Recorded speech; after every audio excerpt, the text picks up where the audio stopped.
بس رمضان کی سب سے بڑی تیاری کیا ہے کہ اپنے دلوں کو صاف کر لو پہلے سے، کہ جس دل میں نفرت ہو، بغض ہو، کسی کے لیے غصہ ہو، کسی کے لیے کیا کیا جذبے ہوں، دل صاف کرنا۔ ہمارے گھروں میں روزانہ جھاڑو ہوتا ہے، یہاں مدرسے میں روزانہ صفائی ہوتی کہ نہیں ہوتی؟ کیونکہ دنیا کی اصل گندگی ہے تو جھاڑو ہاتھ سے نہیں چھوٹ سکتا۔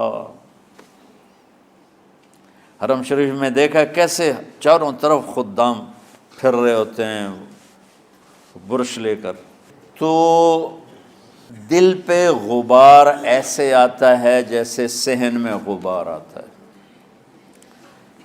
دل پہ گندگی ایسے آتی ہے جیسے صحن میں آتی ہے۔ تو ہم نے نظام بنایا ہوا ہے، لوگ مقرر ہیں وہ روزانہ جھاڑو دیتے ہیں۔ تمہارا دل ایک آنگن ہے، ایک صحن ہے، اس میں بغض، نفرت، حسد، پتہ نہیں کیا کیا گندگیاں آئیں گی اور آتی رہیں گی۔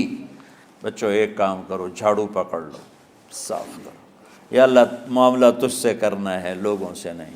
کسی نے برا کہا، کسی نے غیبت کی، کسی نے گالی دی، کسی نے دھکا دیا، کسی نے حق مارا، کسی نے کچھ کیا، یا اللہ تیرے سپرد میں نے اپنے دل کو سب سے صاف کیا، میں نے اپنے دل کو سب سے صاف کیا۔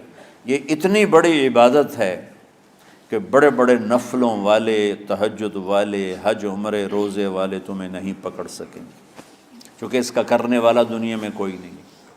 نفل پڑھنے والے تو بے شمار ہیں، عمرے کرنے والے بے شمار ہیں، علماء بے شمار ہیں، حاجی بے شمار ہیں، سخاوت کرنے والے بے شمار ہیں، لیکن اس ٹکڑے کو صاف کرنے والا لاکھوں میں ایک بھی نہیں ہے۔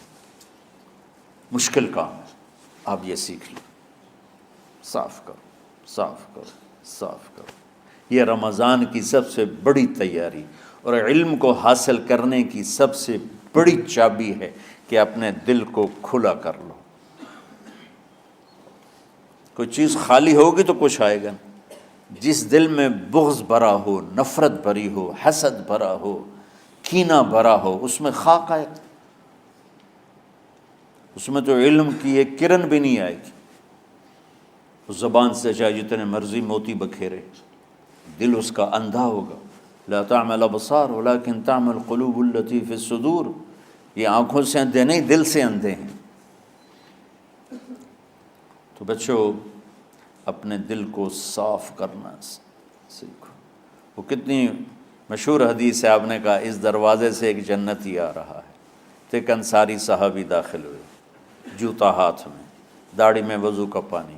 اگلے دن اس دروازے سے ایک جنتی آ رہا ہے، تو ایک صحابی آئے، ہاتھ میں جوتا، داڑھی میں وضو کا پانی، وہی صحابی۔ اگلے دن اس دروازے سے ایک جنتی آ رہا ہے، تو وہی صحابی 3 دن جنت کی بشارت لی انہوں نے۔ اس صحابہ کی جماعت میں ایک شخص ہیں جن کا نام ہے عبداللہ بن عمرو بن عاص۔ ان سے بڑا عبادت گزار صحابہ میں کوئی نہیں تھا، نہ سابقین میں نہ متاخرین میں، نہ پہلوں میں نہ بعد والوں میں۔ ان کی عبادت کیا تھی؟ ساری رات جاگنا، سارے دن کا روزہ، اور ایک ختم قرآن صبح سے شام تک۔ اتنی اللہ نے طاقت دی تھی۔ پھر وہی غلوب والی بات آ گئی، ایکسٹریم ہونے والی بات آ گئی۔ ان کی شادی والی رات حجلہ عروسی میں داخل ہو رہے ہیں، دلہن کے کمرے میں داخل ہو رہے ہیں، اور مصلی بچھا کے اللہ اکبر، اور دیر نفل تے نفل، دیر نفل تے نفل۔ تو ان کی بیگم نے دیکھا تو وہ بھی خیر کا زمانہ تھا، انہوں نے بھی وضو کیا اور پیچھے مصلی بچھا کے وہ بھی فجر تک نفل پڑھتے رہے۔ صبح ہوئی تو حضرت عمرو بن عاص رضی اللہ عنہ نے پوچھا، بیٹی رات کیسی گزری؟ کہا جی ماشاءاللہ آپ کے بیٹے تو بڑے عبادت گزار ہیں، ساری رات نفلوں میں ہی گزری۔ تو وہ ان کو شکایت کر دی۔ حضرت عمرو بن عاص کو اتنا غصہ چڑھا، وہ بیٹے کو تو کچھ نہیں کہا، کتنی حکمت کی بات ہے، سیدھے گئے اللہ کے نبی کے پاس، یا رسول اللہ یہ عبداللہ دیکھیں کیسا نادان ہے، اس کی شادی کی ساری رات نفل پڑھتا رہا۔ تو آپ کہتے ہیں ماشاءاللہ ماشاءاللہ کتنی بڑی بات ہے۔ نفلوں میں گزر گئی، رات بھی نفلوں میں گزر گئی۔ تو آپ نے حضرت عبداللہ بن عمر کو بلا کے ڈانٹا کہ تو نے مہینے میں 3 دن روزے رکھنے ہیں، بس اس سے زیادہ نہیں رکھنے، اور ہفتے میں 1 قرآن ختم کرنا ہے۔ کہا یا رسول اللہ میرے اندر طاقت زیادہ ہے۔ پھر اچھا 15 دن روزے رکھنے، کہ نہیں میرے اندر طاقت زیادہ ہے۔ آپ اس کو تھوڑا تھوڑا کر کے گھٹاتے رہے، اور وہ ہر دفعہ نہیں یا رسول اللہ میرے اندر طاقت زیادہ ہے۔ تو آخر میں آپ نے کہا اچھا چلو صوم داؤدی پہ آ جاؤ، 1 دن روزہ رکھو، 1 دن افطار کرو، اور 3 دن سے پہلے قرآن ختم نہیں کرنا۔ تو آپ نے اس کو پیچھے کیا۔ یہ بیٹھے تھے اس محفل میں، ان کے دل میں آیا کیا یہ بزرگ مجھ سے زیادہ عبادت کرتا؟ رات میں ساری جاگتا ہوں، دن روزہ رکھتا ہوں، 1 ختم کرتا ہوں، تو جنت کی بشارت تو مجھے ملنی چاہیے تھی، ان کو کیسے مل رہی؟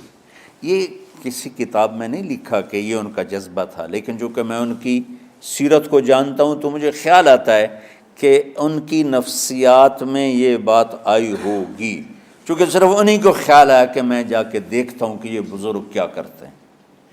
تو ان کے پاس پہنچ گئے، چاچا، ذرا وہ ادھیڑ عمر تھے، چاچا وہ میرے ابا تھوڑے ناراض ہیں، تو کچھ دن آپ کے پاس گزارنا کا، بیٹا بسم اللہ آ جاؤ۔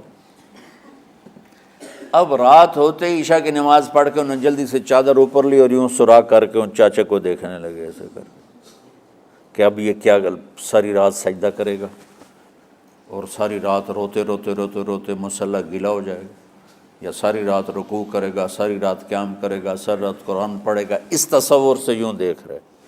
اور وہ بزرگ صحابی تشریف لائے، سرانے پہ سر رکھا، اللہم بسمک اموت و احیا، ہو گئے۔ اب یہ دیکھ رہے ہیں ابھی اٹھیں گے، ابھی اٹھیں گے، ابھی اٹھیں گے، اٹھے نا، فجر کی اذان پہ اٹھے۔ اب یہ تو حیران پریشان ہو گئے کہ یہ کیا ہو؟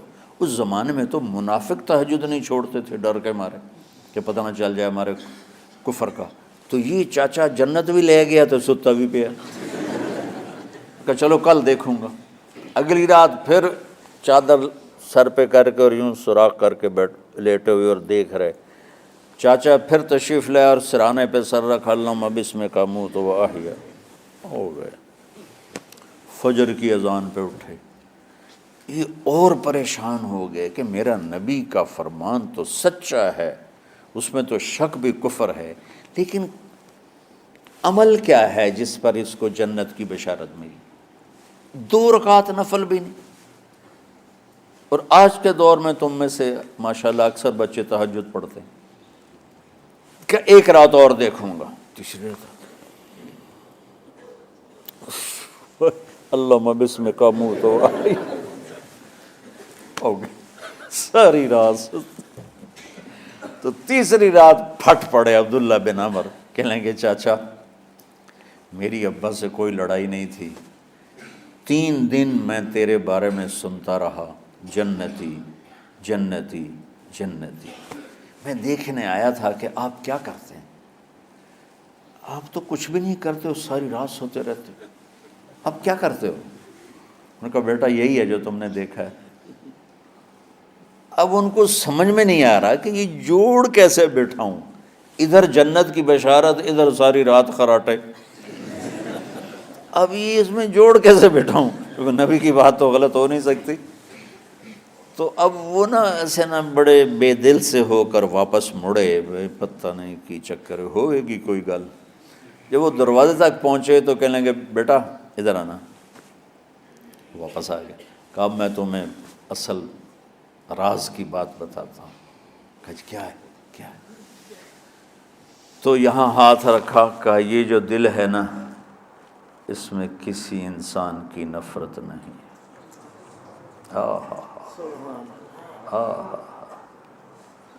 اور جب اللہ کسی کو رزق دیتا ہے، عزت دیتا ہے، مجھے کبھی حسد نہیں ہوا، مجھے خوشی ہوتی۔ تو عبداللہ بن عمر نے کہنا تھا ہاں یہ بات ہے، نہیں، انہوں نے کہا ہاذا ہوا، اچھل کے کہنے لگے ہاذا ہوا، ہاں ہاں ہاں ہاں یہی ہے یہی ہے یہی ہے۔ پھر کہنے کہ چاچا پر یہ میرے بس کا نہیں ہے، کون کرے گا یہ؟ اتنے بڑے آدمی ہو کر کہہ رہے ہیں کہ یہ میرے بس کا نہیں۔ تو بچوں، دنیا میں جنتی بننا ہے اور علم اللہ سے لینا ہے تو اسے صاف کر دو، سب کی نفرت سے۔ سب، اس نے مجھے یہ کیوں کہا، اس نے مجھے یوں کیوں دیکھا، اس نے میرے بارے میں یوں کیوں کہا، اس نے میرے بارے میں یہ کیوں لکھا۔ جس کی تعریف ہوتی میری کتنی برائی ہوتی، صرف تعریف تو نہیں ہوتی، بھرا پڑا سوشل میڈیا مجھے گالیاں دیں۔ اللہ کے فضل سے میرے دل میں ایک ذرے کے برابر کبھی کوئی منفی جذبہ نہیں آیا، آئے تو میں دھو کے صاف کر دیتا ہوں، یا اللہ میں نے اپنے دل کو صاف کیا، میرا معاملہ تیرے ساتھ ہے، کسی کے ساتھ نہیں۔ یہی آپ رمضان کی سب سے بڑی تیاری، علم کے حاصل کرنے کا سب سے بڑا ہتھیار آپ کو یہ نہیں ہے کہ تمہیں کتابیں یاد ہو جائیں، تمہیں اشعار یاد ہو جائیں۔ تو ساری امت سے کہتا ہوں رمضان کا استقبال کرو، دلوں کو صاف کر کے، نفرتوں کو مٹا کے، مذہبی نفرت، دنیاوی نفرت، رشتوں کی نفرت، بول چال کی نفرت، سیاست کی نفرت، لین دین کی نفرت، ان سب سے اپنے دل کو صاف کرو تاکہ رمضان میں اللہ نے علم اتارا، اللہ تعالیٰ آپ کو علم عطا فرمائے، اور باقی لوگ جو عام دنیا میں زندگی گزار رہے ہیں ان کے دلوں میں اللہ رمضان کا نور اتارے اور ہدایت کا نور اتارے۔ یہ سب سے بڑی تیاری ہے اس کی۔ اور کسی سے گلہ ہے، غصہ ہے، ناراضگی ہے، کسی سے بولتے نہیں ہو، ابھی سے شعبان آ چکا ہے، آپ شعبان سے رمضان کی تیاری شروع فرما دیتے تھے، تو اس کی تیاری کیا ہے؟ وہ دلوں کو صاف کرو، معاف کرو، معافی مانگو، تمہارا قصور نہیں پھر بھی معافی مانگ لو، دلوں کو صاف کرو، اور اللہ سے سخاوت مانگو کہ اللہ کو سخی بھی پسند ہے اور صاف دل والا بھی پسند ہے،